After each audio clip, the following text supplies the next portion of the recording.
they offer me 40 hours of community service. Is that still on the table? Okay. If I enter like an oral motion of dismissal based on constitutional grounds, are you standing on your constitutional oath? That Yeah, may be ineffective. it says automobile, horse, drawn wagon, or carriage. Okay. So So an Mr. automobile is not necessarily a car if it's a household good. But I all mean, of those things are not an true. automobile was actually created before a driver's license was ever. All right, everyone. Today we've got another wild courtroom hearing involving a sovereign citizen. This guy is using the same old sovereign citizen arguments. He's standing in court insisting that he wasn't driving, he was just traveling. Seriously? That's not how the law works. He also never seems to stop talking. He goes on, throwing out random legal jargon as if it's somehow going to change the outcome. Honestly, though, I think the judge is being a bit too lenient in this case. In my opinion, she could have shut down his arguments much sooner. Let me know what you think in the comments. Was the judge too soft, or did she handle the situation appropriately? Now, let's jump into the hearing and watch this sovereign citizen embarrass himself in court. You're before the court on 2019 CR 04954 for driving on a suspended or revoked license, no license, failure to display license, failure to have license on person. I'm not sure, it cuts off, and no tag or expired or invalid tag. So that's on the first case. On the case from 2020 03114, you have a suspended or revoked license. You're represented by Lister and Holt on one of the cases, but not on the other. Did you want Lister and Holt to represent you, or did you want to represent yourself? I'll represent myself. On both cases? Yes, ma'am. I have a quick question as far as law term when it comes to driver's license. Okay. Okay, you're only allowed to have one driver's license, and I have an Alabama driver's license. So when I get pulled over, I actually show them my Alabama driver's license, and it's current. It's the most current, and so they make a determination if they should go off the Georgia driver's license or the Alabama driver's license. And when I present the Alabama driver's license, they let me go because my Alabama license is valid. And you're only allowed to have one. And I had Alabama license first. Honor, So I my believe Georgia this sounds like a not guilty. Okay. So, Mr. Resto, what Mr. Taylor is saying is this is something that you could prove at trial. If you present that information at trial, then that means you want to go to trial instead of taking a plea. I don't know what the recommendation is, and I don't know. Well, the recommendation was, I think I've been dealing with this case for an awful long time now, so Yeah. I don't really want to go to trial. I just want to get it behind me. But I think that I remember the recommendation quite clear. They offered me 40 hours of community service.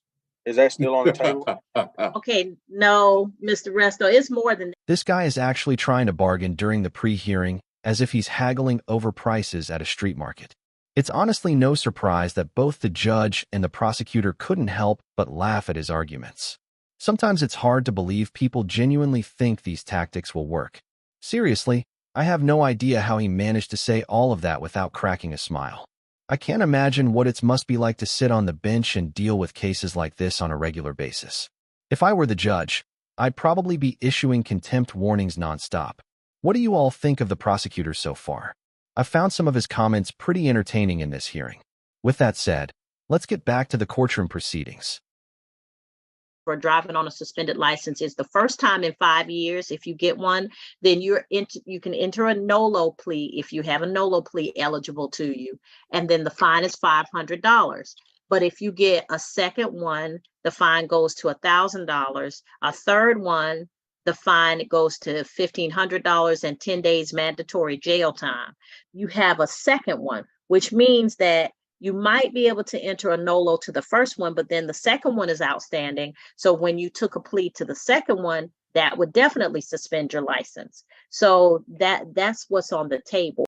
Okay, now if I enter like an oral motion of dismissal based on constitutional grounds, are you standing on your constitutional oath?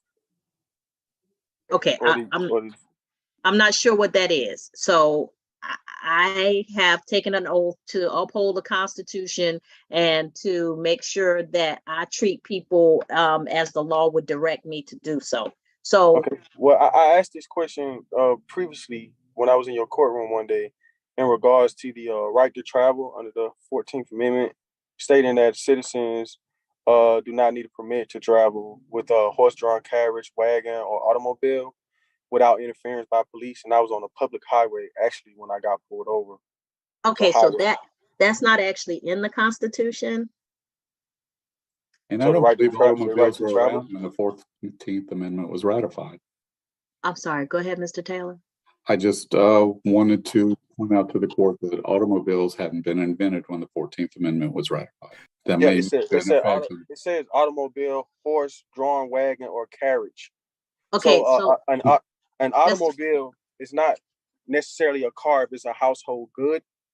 It's just a form of transportation. It doesn't matter if it's an automobile, horse-drawn wagon, or carriage, because it's still a form of transportation, and citizens have the right to travel without interference by police. So I don't even know how the police are even allowed to interfere with travel when I'm not using my vehicle for commerce.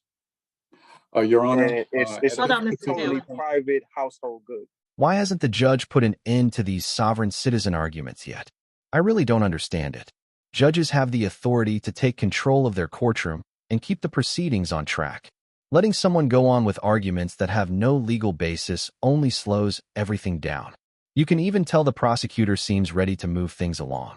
The judge has the power to bring the discussion back on course, but instead she continues giving him opportunities to keep talking, and I'm not sure why. In situations like this, it feels like the hearing could be much shorter instead of stretching on for more than 20 minutes. Delays like these are one reason court schedules become so backed up. What do you think? Should the judge have been more assertive, or do you think she handled the situation appropriately? I'm curious to hear your opinions. For now, let's jump back into the hearing and see how the rest of the case unfolds. If somebody drove 100 miles an hour into the back of your vehicle and killed a family member, would you want the police to interfere? That's a murder. I mean, that's if someone got killed. But they're traveling. You can't interfere with somebody traveling. No, I mean you can't. It's stating that a police just can't interfere with your traveling, like pulling you over for a traffic violation or a tag. But you You're want them not. to You can't. interfere if Now, somebody. if you murder somebody because of Well, it's okay. sovereign. Say you don't murder them. Say you just hurt them. Say you just damaged the vehicle. You don't want the police to interfere.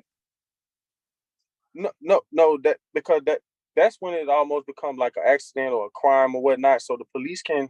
That's not really an interference. An interference with your traveling, not an interference when two citizens engage in an accident. It's interfering with you just traveling. Now, police officers, as far as public servants, they have a duty to serve to the people. So if a car accident occurs, then of course public servants, as far as ambulance, as far as firemen, they will come to the scene just as a service. But for you to just interfere in my traveling is actually a violation of the Constitution.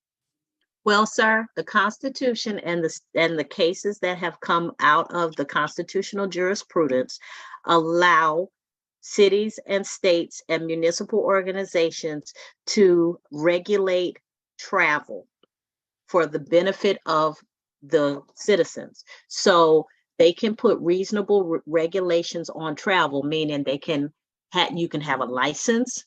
They can grant you the privilege of having a license to drive.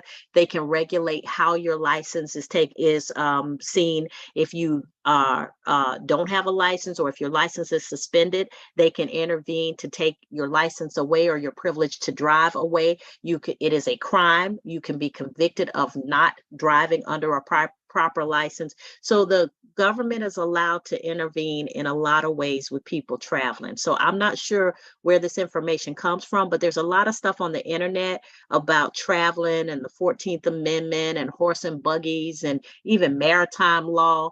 But I mean, an automobile was actually. This sovereign citizen just argued that because automobiles existed before driver's licenses, driver's license laws must be unconstitutional. Seriously? That logic doesn't hold up at all. Just because something existed before a law was created doesn't mean the law can't regulate it. By that reasoning, you could claim all kinds of modern laws are invalid simply because they came after the things they govern, which obviously isn't how the legal system works. Driver's license requirements have consistently been upheld as constitutional and are intended to help ensure that people operating vehicles understand traffic laws and can drive safely. They're a basic part of promoting public safety and maintaining order on the roads, and obtaining one is generally a straightforward process. The idea that a law can be ignored simply because it was enacted after the invention of automobiles doesn't make legal sense. It's certainly an unusual argument, even if it's one that's commonly raised by some people in the sovereign citizen before movement. a driver's license ever became. That's actually, you guys are actually a conflict of interest, actually, as far as you being in cahoots with the DMV. That's a totally separate entity. Okay, And for so some reason, Mr. Resto, do you want to resolve the case? Because it's not I going want to to be resolve the 40 case. hours I of, disagree with the fine amount because it changed. I would I would make an offer like I can do $1,000, maybe 12-month probation. But Mr. Resto, $2,000, that's excessive. Mr. Resto, we're not negotiating. Those are statutory fines, meaning they're written into the law. I can't even change them. Can I make a counter offer to the state and say it's $1,000? That can I be? No, Because I did do sir. time in jail. If the state would see that Well, and count. That's why I'm saying that you may want to speak with an attorney, because certain things that they can negotiate, I can't change the statute. I can't change what's written in it, but they can negotiate. And if the solicitor wants to give you credit for time in jail in lieu of the fine, those are things that they can do that I can't do. Yeah. So I would ask to the district attorney, knowing that I did serve some days in jail, can you guys Okay. lower the fine and I just go ahead and end this So, case right now? I can do 1,000. I got $1,000 right now. Mr. And Resto, so that's a conversation that you need to have with them directly without me being present, number one. Number two, the reason I keep saying you might want to go through your attorney is because they can explain to you what is already on the table and how that may or may not change, okay? what's on the table now? I don't know. That's what I'm saying. I would rather you have that conversation in a breakout room with the attorney who's assigned to your case and with the state, as opposed to here in the main room. One, because I have other cases that need to be addressed, and two, because that's not information I need to hear. Okay, is it anything I can do to get this case resolved now? Because it's been lingering on. I'm telling you what to do, but you're not listening, Mr. Reston. Mr. Resto, I mean, today, like, I want to resolve this today. I get that you want to resolve it today, and I'm telling you what to do, but you're not listening to me. I said you can go into a breakout room with your attorney, and the attorney and you can discuss what's already on the table. And then if your attorney wishes to speak with the state to clarify anything, they can do that too. But you're not going to get it resolved by going back and forth with me, because there's stuff I cannot do. Okay. Just tell the state that I'll take their recommendation. I'll just pay the $2,000 if they can give me 12 months to pay it off. And if I pay it off early, if my probation will be terminated. And that's the last we saw of this guy during that hearing. Not long after, he apparently walked out before the proceedings were finished. From what I understand, the judge later issued a bench warrant after he left the courtroom.